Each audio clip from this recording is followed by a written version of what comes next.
Hi எல்லாருக்கும் வணக்கம். This is Jagaravi Srinivasan. நம்மளுடைய சேனலில் எஸ்ஐ நோட்டிஃபிகேஷன் 2025 ரிலேட்டடாக எல்லா வீடியோஸும் நம்ம அப்லோட் பண்ணிட்டு வந்துட்டுருக்கோம். தொடர்ந்து உங்களுடைய ஆதரவுக்கு மிகப்பெரிய நன்றிகள் தெரிவிச்சுக்கிறேன். ஓகே, இன்றைக்கி நம்ம இந்த வீடியோவில் நம்மளுடைய தமிழ்நாடு காவல்துறை எஸ்ஐ நோட்டிஃபிகேஷன் 2025 சார்பாக நமக்கான உடற்தகுதிகள் எந்த மாதிரி எப்படி இருக்கணும், ஃபார் எக்ஸாம்பிள் மென்னுக்கு எப்படி, விமனுக்கு எப்படி, டிரான்ஸ்ஜெண்டருக்கு எப்படி, எந்தெந்த கம்யூனிட்டிக்கு இது வந்து அடாப்ட் ஆகும் அப்படின்றத மாதிரி ஃபுல்லாக பார்த்துடலாம். ஓகேங்களா? ஓகே, இந்த வீடியோ ரொம்ப ஷார்ட்டாக தான் போட்டிருப்பேன். ஓகே, மேற்கொண்டு இந்த வீடியோ பார்க்குறதுக்கு முன்னாடி உங்கள் மனசுக்குள்ளே ஒரு உறுதிமொழி எடுத்துக்கோங்க. இந்த வருஷம் நான் கண்டிப்பாக காக்கி சட்டை மாட்டி ஆகணும் அப்படின்ற ஒரு ஃபயரை மனசுக்குள்ளே வச்சுக்கிட்டு வாங்க இந்த வீடியோ ஆரம்பிக்கலாம். ஓகே, இந்த வீடியோ பார்க்குறதுக்கு முன்னாடி நம்மளுடைய ஜாகரவி ஸ்ரீனிவாசன் சேனலை சப்ஸ்கிரைப் பண்ணலாம். தயவு செஞ்சு சப்ஸ்கிரைப் பண்ணிவிட்டு அப்படியே வீடியோ ஸ்டார்ட் பண்ணிடலாம். ஓகேங்களா? ஓகே, இப்போ நீங்கள் உங்களுடைய கம்யூனிட்டி என்ன அப்படின்றத தயவு செஞ்சு நீங்கள் நல்லா வெரிஃபிகேஷன் பண்ணிக்கோங்க. நீங்களாம் ஒன்று முடிவு பண்ணக்கூடாது. ஏன் கேட்குற அப்படின்னா, முதல்ல உங்கள் வீட்டில் அந்த ஃபைல் இருக்கக்கூடிய கம்யூனிட்டி ஜெராக்ஸ் எடுத்துகிட்டு வந்து இப்போ இந்த வீடியோவை பாஸ் பண்ணிவிட்டு வந்து பாருங்கள். இந்த கம்யூனிட்டி ஜெராக்ஸில் லெஃப்ட் சைடில் டாப் ஆஃப் த கார்னரில் உங்களுடைய கம்யூனிட்டி வந்து இந்த மாதிரி கொடுத்துருப்பாங்க, லெட்டர்ஸில் கொடுத்துருப்பாங்க.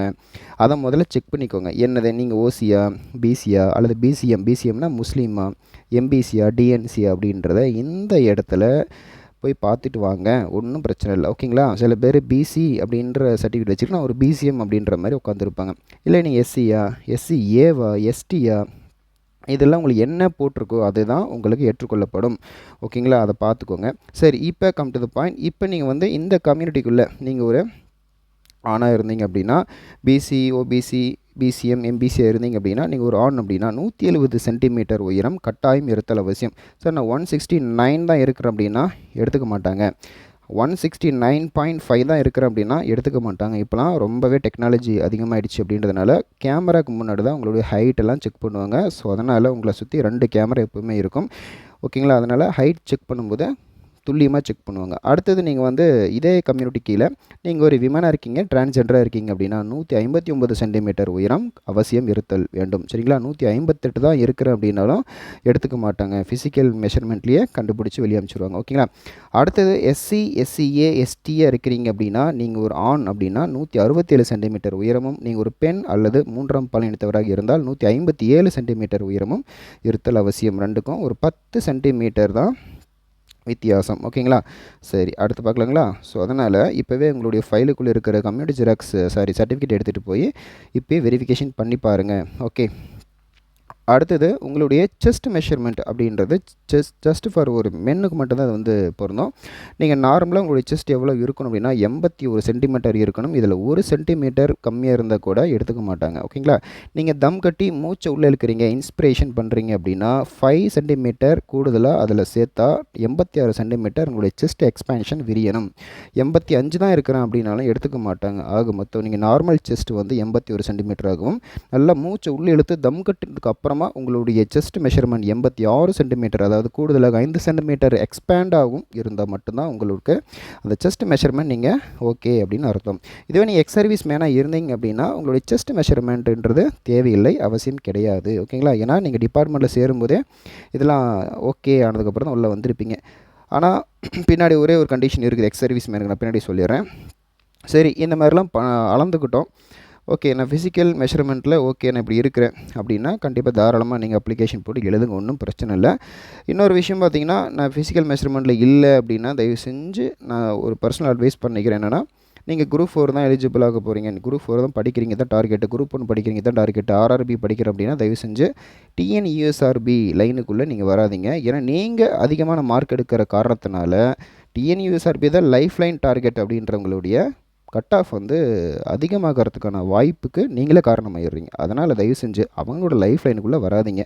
ஓகேங்களா? நம்ம ஏனோ தானோன்னு படிக்கலான்னு உள்ளே வந்துடுறோம், கிளிக் ஆகிடுது. ஆனால் அவங்களோட லைஃபே இதுதான். சில பேருக்கு 30வது வயசு ஏஜ் பார் ஆகக்கூடிய கண்டிஷன்ஸ்லாம் இருப்பாங்க.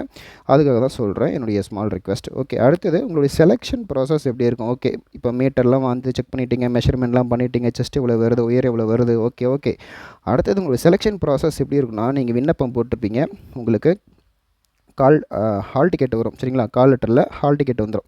ஹால் டிக்கெட்டு எக்ஸாம் எழுதிட்டு வந்துடுறீங்க. ஓகேங்களா? ஃபஸ்ட்டு ஸ்டெப்பு உங்களுக்கு ரிட்டன் எக்ஸாம் OMR பேஸில் தான் நடக்கும்.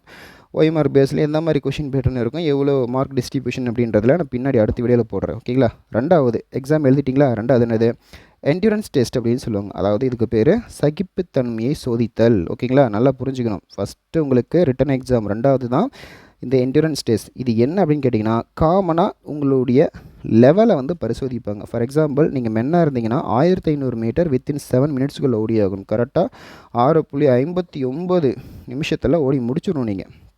இதெல்லாம் ரொம்ப அதிகமான டைம். முடிஞ்சால் 5 நிமிஷத்துக்குள்ள ஓட பாருங்கள். மென்னுக்கெலாம் அதுவே அது ஜாஸ்தி. நீங்கள் ஒரு விமன் இல்லை டிரான்ஸ்ஜெண்டராக இருக்கீங்கன்னா 400 மீட்டரை வெறும் 2.5 நிமிஷத்துக்குள்ளே ஓடி முடிச்சிடணும். 2ன்றது ஒரு ஆப்ஷனல் தான். நீங்கள் வந்து 2 நிமிஷத்துக்குள்ளே ஓடி முடிச்சுட்டு உட்காந்துருக்கணும். ஓகேங்களா, அதுக்கு என்ன சொல்கிறேன்னா ப்ராக்டிஸ் பண்ணணும். நீங்கள் ஒரு எக்ஸ் சர்வீஸ் மேன் இருந்தீங்கன்னா பாருங்கள், இதுதான் ட்விஸ்ட்டு. நீங்கள் 1500 மீட்டர் கூடுதலாக 1 நிமிடம் சேர்த்து ஓட போகிறீங்க. அதாவது நார்மல் கேண்டிடேட்டை விட 1 நிமிடம் சேர்த்து 8 நிமிஷத்துக்குள்ளே ஓடி முடிக்கணும். சரிங்களா, இது ரொம்ப ரொம்ப முக்கியம். ஸோ நல்லா பார்த்துக்கோங்க. ஓகேங்களா, நம்மளுடைய சேனலை சப்ஸ்கிரைப் பண்ணிக்கோங்க. அடுத்தது இப்போ பாருங்கள், மறுபடியும் ரீகால் பண்ணுறேன். உங்களுடைய உயரம் தயவு செஞ்சு இப்போயே வீட்டிலே போய் மெஷர்மெண்ட் பண்ணி பாருங்கள். இல்லை வீட்டில் வந்து மெஷர்மெண்ட் பண்ண முடியல அப்படின்னா கவர்மெண்ட் ஹாஸ்பிட்டல் ஜிஹெச் இல்லை ப்ரைமரி ஹெல்த் சென்டர் இங்கே கூட நீங்கள் அளந்துட்டு வந்துடலாம். ஜிம்மு கூட போயிட்டு நீங்கள் அளந்துட்டு வந்துடலாம். ஓகேங்களா, ஜிம்மில் கூட பக்கத்தில் லோக்கல் எதாவது இருந்ததுன்னா போயிட்டு அளந்து பாருங்கள். தென் உங்களுடைய மார்பு அளவு 2வது பரிசோதிப்பாங்க. ஓகேங்களா, ஓகே. தென் நம்மளுடைய அடுத்த வீடியோ கண்டென்ட்டை பொறுத்த வரைக்கும் நம்ம எதை பற்றி பார்க்க போகிறோம் அப்படின்னா, பிஎஸ்டி பற்றி பார்க்க போகிறோம். பிஇடி அதாவது ஃபிசிக்கல் எஃபிஷியன்சி டெஸ்ட். அதாவது இதுதான் கட் ஆஃப் உங்களுக்கு சேர்ப்பாங்க. இதுக்கு முன்னாடி பார்த்தோங்க இல்லையா, 1500 மீட்டர் அப்படின்னு சொல்லிட்டு ஒரு 7 நிமிஷத்தில் ஓடி ஆகணும்னு சொல்லி பார்த்தோம் இல்லையா. இது பாருங்கள், இது வந்து உங்களுக்கு கட் ஆஃபில் சேர்க்க மாட்டாங்க. இது வந்து சகிப்புத்தன்மையை சோதித்தல். இது வந்து ஒரே நாளில் தான் நடக்கும். ஒரு நாளில் உங்களுக்கு நடக்கும், நடக்காதவங்களும் அடுத்த நாள் நடக்கும். இந்த என்ட்யூரன்ஸ் டெஸ்ட் நடந்து முடிஞ்சு 1 நாள் அல்ல 2 நாள் கேப்பு விட்டுட்டு அதுக்கப்புறமா தான் உங்களுக்கு பிஇடின்னு சொல்லக்கூடிய ஃபிசிக்கல் எஃபிஷியன்சி டெஸ்ட்டு வைப்பாங்க. இந்த டெஸ்ட்டுக்குள்ளே உங்களுக்கு 3 ஈவெண்ட் இருக்கும். சரிங்களா, 3 ஈவெண்ட் இருக்கும். ஓகேங்களா, ஸோ அதனால் ரொம்ப ரொம்ப முக்கியம், பார்த்துக்கோங்க. ஸோ நீங்கள் வந்து இந்த ஃபிசிக்கல் எஃபிஷியன்சி டெஸ்ட்டு ஜென்னுக்கு மட்டும்தான் இருக்கும், அதாவது மென்ஸ்க்கு மட்டும்தான் இருக்கும், பார்த்துக்கோங்க. அடுத்து பிஎஸ்டிம்னா எந்தெந்த படிப்புகளுக்கு இது பொருந்தும்? ஃபஸ்ட்டு ஸ்டாண்டர்ட்லேருந்து 10th வரைக்கும் படிச்சிருந்தால் போதுமா, இல்லை 6th-லேருந்து 12th வரைக்கும் தமிழ் மீடியத்தில் படிச்சிருந்தால் போதுமா, இல்லை 6th-லேருந்து டிகிரி வரைக்கும் படிச்சிருந்தால் போதுமா, இல்லை ஃபஸ்ட்டு ஸ்டாண்டர்ட்லேருந்து டிகிரி வரைக்குமே நம்ம தமிழ் மீடியமில் படிச்சிருந்தால் போதுமா, எதுக்குள்ளே இந்த பிஎஸ்டியும் பொருந்தும் அப்படின்றத பற்றின வீடியோவை நம்ம அடுத்த வீடியோ கண்டக்டரை சந்திக்கலாம். ஓகேங்களா, ஓகே. இந்த வீடியோ உங்களுக்கு ரொம்பவே பயனுள்ளதாக இருந்திருக்குன்னு நினைக்கிறேன். தயவு செஞ்சு நல்லாவே படிங்க. இந்த வருஷம் காக்கி சட்டையை மாட்டி ஆகணும் அப்படின்றதில் குறிக்கோளாக இருங்க. ஸோ அதனால தான் உங்களுடைய கண்ணுக்கு இந்த தமிழ்நாடு காவல்துறை அந்த லோகோவுக்கு பின்னாடி 2 டபுள் ஷேடு கொடுத்துருப்பாங்க. என்னென்னா ஒன்று ரெட்டு, இன்னொன்று ப்ளூன்னு கொடுத்துருப்பாங்க. அதனால தான் உங்கள் கண்களுக்கு அந்த போலீஸ் சைரன் என்ன கலரில் இருக்குமோ அதே மாதிரி பாருங்கள், ரெட் அண்ட் ப்ளூ காம்பினேஷனோட கொடுத்துருங்க. உங்கள் கண்களுக்கு கூட அந்த ஒரு காம்பினேஷன் இருக்கணும், இருந்துக்கிட்டே இருக்கணும் அப்படின்றதுனால தான் இந்த கலர் காம்பினேஷன் கொடுத்துருக்கேன். ஓகேங்களா, ஓகே. நம்மளுடைய சேனல் இவ்வளோ நேரம் நீங்கள் பார்த்ததுக்கு ரொம்பவே தேங்க் பண்ணிக்கிறேன். தொடர்ந்து இதே போன்ற நிறைய வீடியோஸ் வரணும் அப்படின்னா கண்டிப்பாக நம்மளுடைய சேனலை சப்ஸ்கிரைப் பண்ணிவிட்டு உங்களுடைய ஃப்ரெண்ட்ஸ் சர்க்கிளும் ஷேர் பண்ணுங்கள். ஏதாவது டவுட் அப்படின்னா கண்டிப்பாக கமெண்ட் பண்ணுங்கள். அந்த கண்டென்ட் கமெண்ட்ஸ் செக்ஷன் சம்மந்தப்பட்ட வீடியோஸ் நான் நிறைய போடுறேன். ஓகேங்களா, தேங்க்யூ ஸோ மச்.